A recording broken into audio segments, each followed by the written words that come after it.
Today, Oktawiusz, who's our SEO manager, we're sitting down and want to have a conversation really about latest trends in SEO. So just spend 5 minutes having a chat about what you see coming up and what you're looking forward to. So you're off to Brighton SEO at the end of this week, but you've been doing a lot of research anyway on the latest trends in SEO. What are you seeing as coming around the corner and what digital marketers should be thinking of at the moment? As far as I understand, the trends are going to be about understanding the queries, understanding the search, and understanding how to optimize for these queries. Things like voice search, the share of rich snippets, understanding how to optimize for this kind of stuff. So let's break that down. You started off with talking about understanding intent. Yep. And then going onto voice and then looking at things like rich snippets. So in terms of intent, obviously there's been a lot of talk about how Google's natural language processing has increased a lot in recent years. What are you seeing in terms of understand, like how people should be working with intent behind searches? So when you have got a client and you target a specific number, a specific set of keywords for the specific client, you should understand what each keyword stands for when people are searching for that big client whose main dream would be ranking #1 for intranet keyword. Yeah, it's hard to actually rank for this term, because when you search for intranet in Google UK, here in the UK, you get a number of results, and it's not like 5 or 6, it's like tons of results, tons of links to landing pages from websites, which are not telling about what intranet is. Maybe the first one or the second one is Wikipedia, which says what the intranet is about and what it is. But most of the links, which you can see in Google search results in the UK for this term, is linking back to pages of universities, of big enterprises, companies.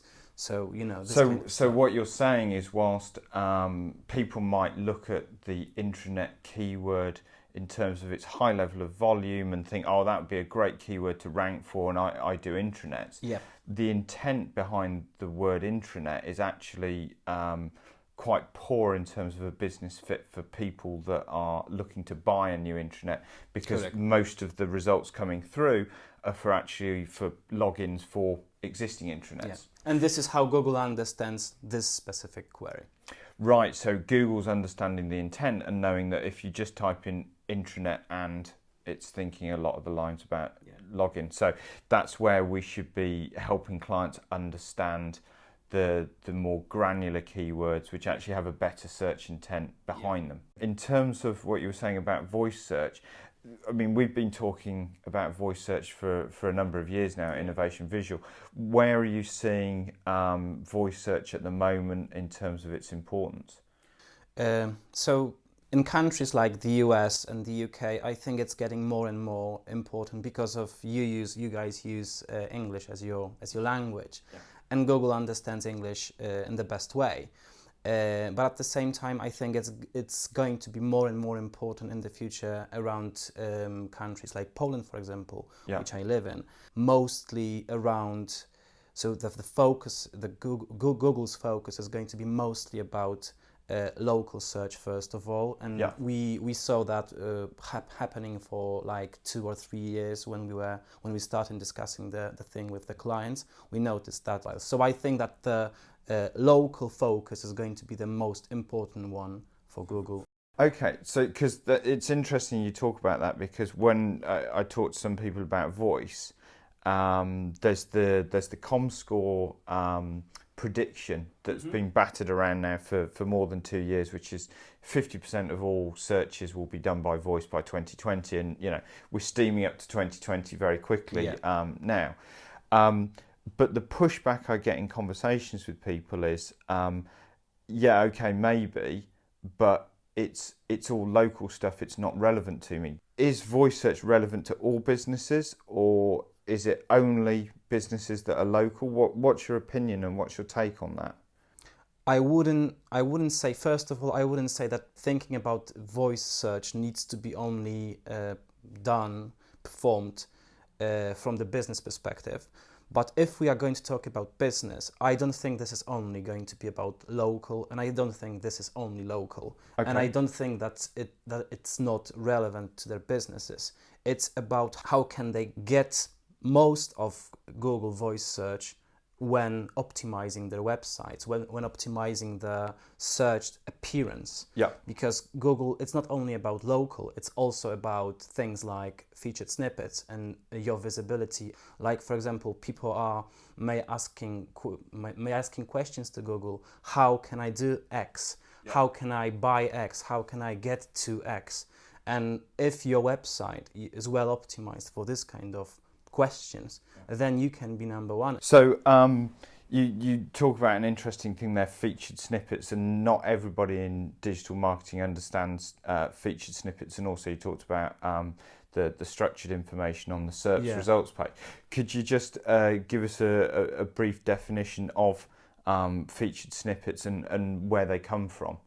So the featured snippets are the snippets which you can see within Google search results, which are not normal organic search links, top 10 blue links, and they are not Google ads which are available in Google search results as well. So Google search ads and shopping ads, they are something else, and the data for these featured snippets, for these rich snippets, is being sourced from different sources, from different places. It could be Wikipedia, it could be weather.com. So in terms of Wikipedia, if you are searching for some facts about a person or an event or about a place, Wikipedia can give you that kind of information. So we've actually helped some of our clients get featured snippets on the SERP's results page. Mm-hmm.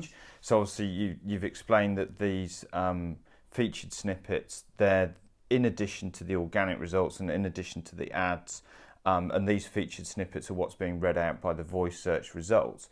So given that you've helped some of our clients get featured snippet results, what would you say would be the key learnings for people in digital marketing about if they want to optimize and get featured snippets for themselves or for their clients if they work in an agency? It's about content optimization. So there are some specific ways of optimizing your content, which is going to be used in your featured snippets directly from your website within Google search results, like answering the question in your first paragraph of the page body content, having the keywords in the right in the proper places around your first paragraph and the title of your blog and stuff like that.